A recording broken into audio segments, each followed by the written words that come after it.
कभी सोचा है कि हमारे शहर आखिर चलते कैसे हैं? मतलब सड़कें एकदम साफ रहती हैं, पार्क्स मेंटेन होते हैं और स्ट्रीट लाइट्स वो जलती रहती हैं। ये सब अपने आप तो होता नहीं है। इन सब के पीछे ना एक पूरा का पूरा सिस्टम काम करता है, जो हमें दिखता नहीं है।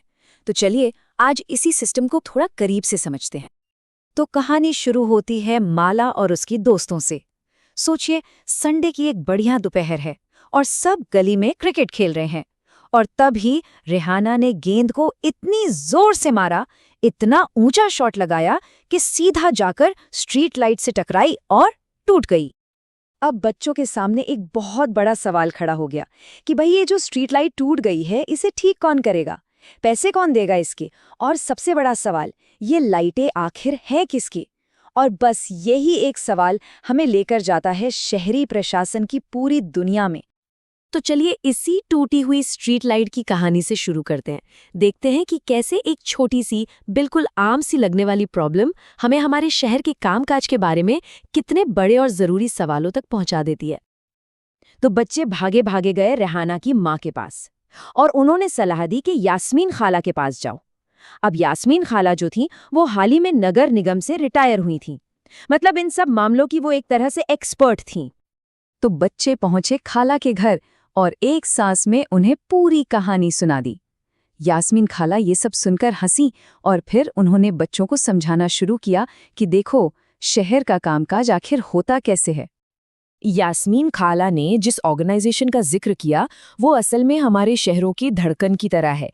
तो चलिए अब उसी बड़ी संस्था को जानते हैं जो शहर के सारे कामों के लिए जिम्मेदार है, जिसे हम कहते हैं नगर निगम। तो यास्मीन खाला ने समझाया कि देखो, पैसे किसी एक इंसान को नहीं देने हैं, बल्कि ये काम एक बहुत बड़ी ऑर्गेनाइजेशन का है, जिसे कहते हैं नगर निगम। यही वो संस्था है जो स्ट्रीट लाइट से लेकर पानी की सप्लाई तक सब कुछ देखती है। वैसे ये नाम शहर के साइज पर भी डिपेंड करता है। पुणे जैसे बड़े शहरों में इसे नगर निगम कहते हैं और छोटे कस्बों में नगर परिषद। और इनके काम जरा सोचिए कितने सारे हैं। ये सिर्फ लाइटें ठीक नहीं करते, कचरा उठाना, पानी पहुंचाना, सड़कें और बाजार मेंटेन करना, स्कूल अस्पताल चलाना, यहाँ तक कि मलेरिया या डेंगू जैसी बीमारियों को फैलने से रोकना भी इन्हीं की जिम्मेदारी है। मतलब लिस्ट बहुत लंबी है। तो सवाल ये उठता है कि इतना बड़ा ऑर्गेनाइजेशन आखिर काम कैसे करता है? कौन चलाता है इसे? और सबसे बड़ी बात, इतने सारे कामों के लिए पैसा कहाँ से आता है? चलिए अब इसके स्ट्रक्चर को समझते हैं। तो देखिए, यहाँ पर मोटे तौर पर दो तरह के लोग काम करते हैं। पहले होते हैं वार्ड पार्षद, जिन्हें हम और आप जैसे लोग, मतलब उस वार्ड में रहने वाले लोग चुनते हैं। इनका काम है फैसले लेना। और दूसरे होते हैं कमिश्नर और उनका स्टाफ, जिनकी सरकार द्वारा नियुक्ति होती है। इनका काम होता है उन फैसलों को लागू करना। एक फैसले लेता है, दूसरा उन्हें जमीन पर उतारता है। अच्छा, इतनी सारी सर्विसेज देने के लिए पैसा तो बहुत लगता होगा, है ना? तो सवाल ये है कि नगर निगम के पास ये पैसा आता कहाँ से है? शहर की कमाई का सबसे बड़ा जरिया है टैक्स। और जो बात सबसे मजेदार है वो ये कि प्रॉपर्टी टैक्स, मतलब जो टैक्स घर के मालिक देते हैं, वो कुल कमाई का सिर्फ 25 से 30% ही है। तो बाकी का 70-75% पैसा कहाँ से आता है? वो आता है हमारी रोजमर्रा की चीजों से। जब हम किसी होटल में रुकते हैं, दुकान से कुछ खरीदते हैं या मूवी देखने जाते हैं, इन सब पर भी टैक्स लगता है। मतलब हम अनजाने में ही शहर को चलाने में अपना योगदान दे रहे होते हैं। और इसी पैसे से ये तय होता है कि शहर की सर्विसेज कैसी होंगी। तो ठीक है, हमने ये तो समझ लिया कि नगर निगम कैसे बना है और पैसा कहाँ से आता है। लेकिन क्या होता है जब ये सिस्टम ठीक से काम नहीं करता? तब हम जैसे आम नागरिकों का क्या रोल होता है? चलिए इसे समझने के लिए सुनते हैं गंगाबाई की एक जबरदस्त कहानी। तो यास्मीन खाला एक और कहानी सुनाती हैं। वो बताती हैं कि एक वक्त था जब उनके मोहल्ले में हर तरफ बस कचरा ही कचरा फैला रहता था। हालात इतने ज्यादा खराब हो गए थे कि बच्चों का गली में खेलना तक बंद हो गया था। और तभी मोहल्ले की एक महिला गंगाबाई ने आगे आकर मोर्चा संभाला। जब कमिश्नर ने कहा कि भाई हमारे पास ट्रक कम है, तो गंगाबाई ने बड़ी होशियारी से जवाब दिया। उनका ये एक सवाल उस भेदभाव को साफ साफ दिखा रहा था जिसके खिलाफ वो लड़ रही थीं। और यहाँ से हमें ये पता चलता है कि आम नागरिक भी कैसे बदलाव ला सकते हैं।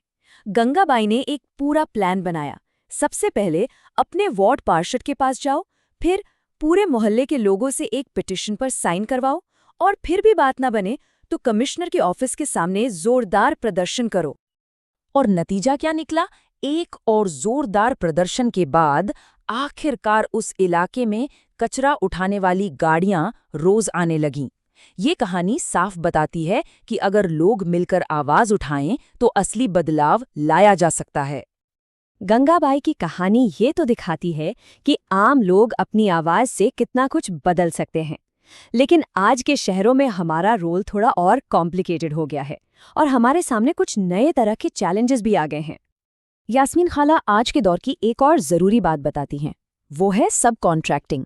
इसका मतलब ये है कि अब नगर पालिका पैसे बचाने के लिए कचरा उठाने जैसे काम प्राइवेट कंपनियों को दे देती है। इससे नगर पालिका का खर्च तो बचता है, लेकिन इसके कुछ दूसरे पहलू भी हैं। जैसे जो कॉन्ट्रैक्ट पर काम करने वाले वर्कर्स होते हैं, उन्हें अक्सर कम पैसे मिलते हैं, उनकी नौकरी टेम्पररी होती है और उनकी सेफ्टी का भी उतना ध्यान नहीं रखा जाता। तो देखिए, कहानी कहाँ से शुरू हुई थी? एक टूटी हुई स्ट्रीट लाइट जैसी एक छोटी सी मोहल्ले की प्रॉब्लम से, और वो हमें कहाँ ले आई? एक कम्युनिटी सोल्यूशन तक। चाहे वो यास्मीन खाला से समझना हो या गंगाबाई की तरह एक्शन लेना हो, असली समाधान तो लोगों के एक साथ आने में ही है। तो ये सब जानने के बाद एक सवाल तो खुद से पूछना बनता है कि हम अपने लोकल गवर्नमेंट के बारे में कितना जानते हैं? क्या हमें पता है कि हमारे वार्ड का पार्षद कौन है, या हमारे मोहल्ले से कचरा उठाने की जिम्मेदारी आखिर किसकी है? क्योंकि अपने शहर को जानना ही उसे और बेहतर बनाने की तरफ पहला कदम होता है।